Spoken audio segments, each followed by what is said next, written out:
सांगली जिल्ह्यामध्ये सध्या पेट्रोल आणि डिझेलचा तुटवडा निर्माण झालेला आहे आणि ग्रामीण भागाचा विचार केला तर अनेक पेट्रोल पंप हे बंद झालेले आहेत। त्यामुळे ग्रामीण भागामध्ये शेतीच्या कामासाठी वापरल्या जाणाऱ्या वाहनांसाठी पेट्रोल आणि डिझेलचा पुरवठा होत नाहीये। शेतीची कामं ठप्प पडली आहेत। दुसरीकडे जिल्हा प्रशासनाने पेट्रोल पंप धारकांनी अनावश्यक साठा करून ठेवू नका, तसंच वाढीव दराने पेट्रोलची विक्री करू नये असे आदेश काढले आहेत। मिरज तालुक्यामधल्या नांद्रे गावामधल्या बंद असणाऱ्या या पेट्रोल पंपावरून आढावा घेतलाय आमच्या प्रतिनिधींनी।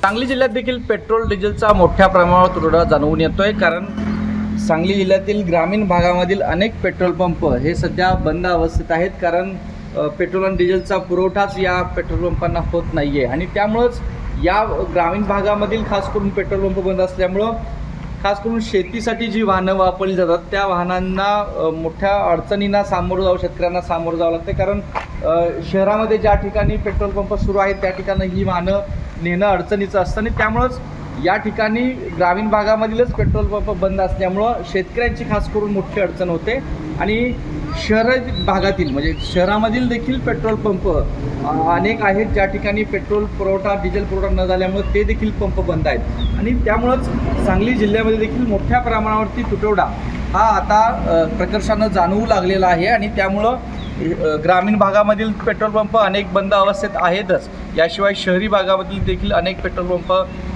जे आहेत ज्यांना पुरवठा झालेला नाही आहे ते देखील बंद अवस्थेत दिसून येत आहेत आणि त्यामुळं ज्या पंपावरती पेट्रोल आणि डिझेल उपलब्ध आहे त्या पंपावरती कमी अधिक संख्येनं गर्दी दिसून येते पेट्रोल डिझेल भरण्यासाठी आणि एकूणच जर जिल्ह्यामध्ये चित्र पाहायला गेलं तर ग्रामीण भागामधील या ठिकाणी पेट्रोल डिझेलचा साठा कमी नसल्यामुळं पेट्रोल पंप बंद आहेत, तर त्याचबरोबर शहरी भागातील देखील पेट्रोल पंप हे बंद अवस्थेत दिसून येत आहे। त्यामुळे मोठ्या प्रमाणात तुटवडा हा आता सांगली जिल्ह्यामध्ये पेट्रोल डिझेलचा जाणवून येतोय। कॅमेरा पर्सन योगेशसोबत कुलदीप माने, एबीपी माझा, सांगली। एबीपी माझा, उघडा डोळे बघा नीट।